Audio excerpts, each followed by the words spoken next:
Hello and welcome to the 2005 World Backgammon Championships here in beautiful Monte Carlo. I'm Kara Scott, and with us in the commentary booth today we have former world champion backgammon player Paul McGreal, as well as one of Britain's best, John Clark.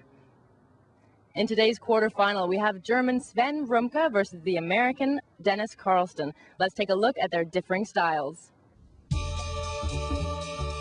German Sven Rumke competes at the highest level in the world game and is one of a new breed of hotshot European players who's improved rapidly with the help of artificial intelligence program Snowy. Unlike many American backgammon players, top Europeans are known to gladly share new ideas about a game, which continues to baffle the greatest minds. The enigmatic Dennis Carlston was a leading light in the 1970s with backgammon at a peak of popularity when it competed with Disco Fever for attention. Carlston was infamously barred from the world's casinos as far back as the early 60s for card counting at the blackjack table, and although he's not regarded as a favorite today, he's known to be strategically strong over the backgammon board. Here we are, we're getting ready in this first game of this 21-point match in the quarterfinals for the World Backgammon Championship. This is also, just happens to be the money round. They shake hands. Both are seasoned professionals, even though Sven is much younger. And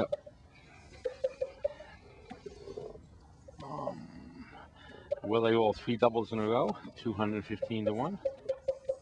4 in a row, 1295 to 1. And Dennis starts with a 5-3.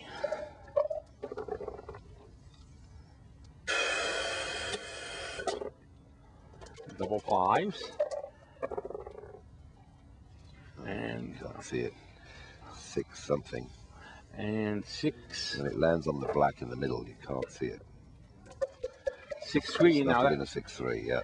And that's actually the wrong play. This is a very advanced play. When your opponent starts with double fives, you should never split. Apparently, I've told him this isn't our lessons, but apparently he's forgot. It's a very interesting play. After your opponent starts with double five, ooh, look at this great shot. Double ones, so fantastic double ones by Sven. Dennis under pressure, rolls ace-5. Ace-4. Ace-4. Ah, interesting. He's got a choice here. He can enter on the 4 and hit with the ace. Which is what I think he's going to surely do. Good play. By the way, we have 2 very fine players today, so we can expect a very high quality backgammon. And this is 5-1. Yeah, that's clear. Of course, clear players. You're right.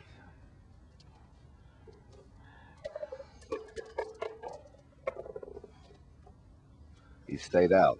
I think he's got a very strong double, maybe even too good here. No, it's not close to too good. Excuse me, his arm was covering his 2 on the ace point. Yeah, it's a double, and still a reasonable double. And I think this is a take, actually. I would take this. Dennis tends, if one weakness Dennis might have is he tends to be too conservative. Yeah, I agree with the take. I think it's too many on the ace point. With the 3 men back, Yeah. Well, it may not be such an easy take. Our friend on the computer says it's a small pass, and Dennis apparently is correctly passed. So Sven draws first blood and goes ahead 1-0. Backgammon is a very addictive game. It's like the game of life. 1 minute you can be up, 1 roll later you're down again, and it's very large swings. I don't have enough patience to play poker. I like when action is happening all the time. Backgammon excites me. It's a more interesting game than in poker because many things happen on the board. Every game is interesting and itself.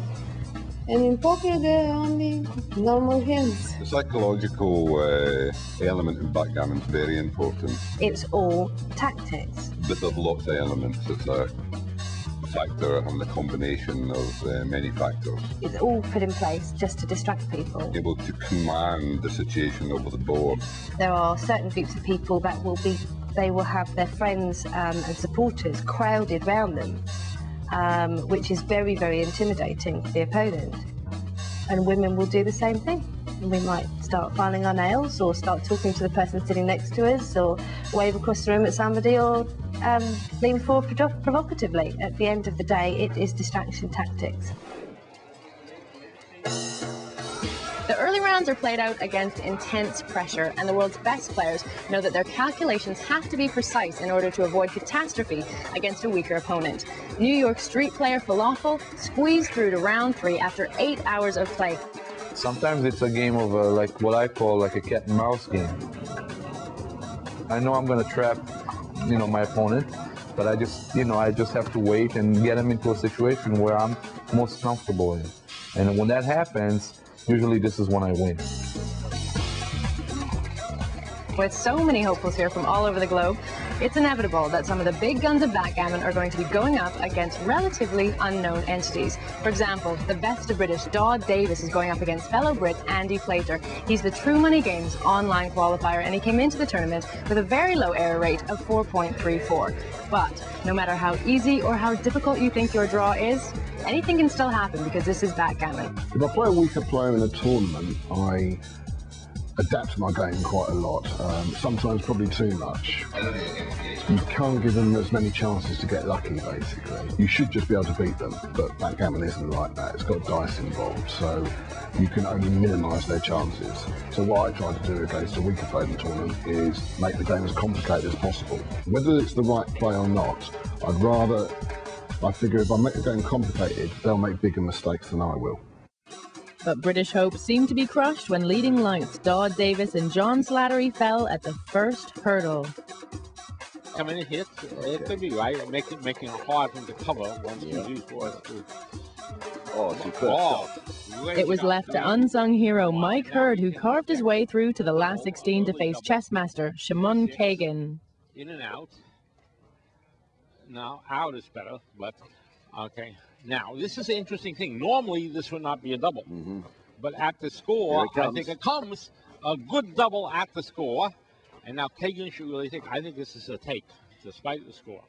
I think it's, for money, this is a trivial take. And at the score, I believe it's a take. I agree.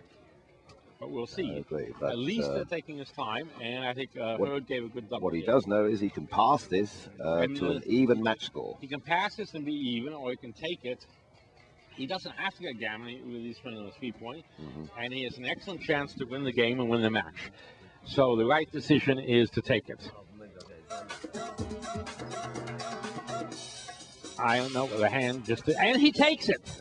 So here, this could be the last game. Kagan trying to win this game for the match. I do feel that when the score lines are very, very close together, I do feel a strong edge that I'm going to win rather than the other guy.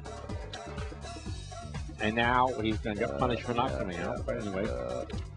And now you see, not only is Red a huge favorite, but White has gotten himself potentially in a position where he could get down. Again.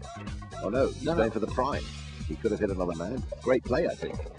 Pure play. I think that was a good play. Yeah. I would have thought more about it, but it was a good play because this is exactly because this is exactly what White doesn't want.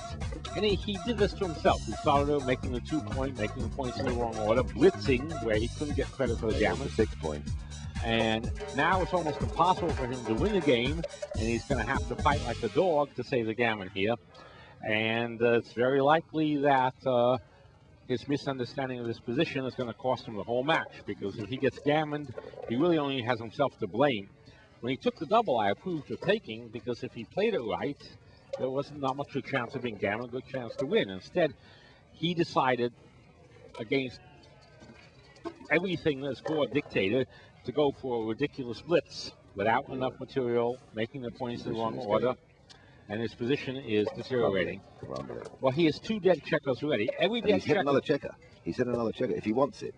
And he does want it. He should want it, yeah. I think he wants it here. Oh, yeah. See, he's not so much worried about losing the game now. It's going to be hard to lose the game with White having all his dead checkers.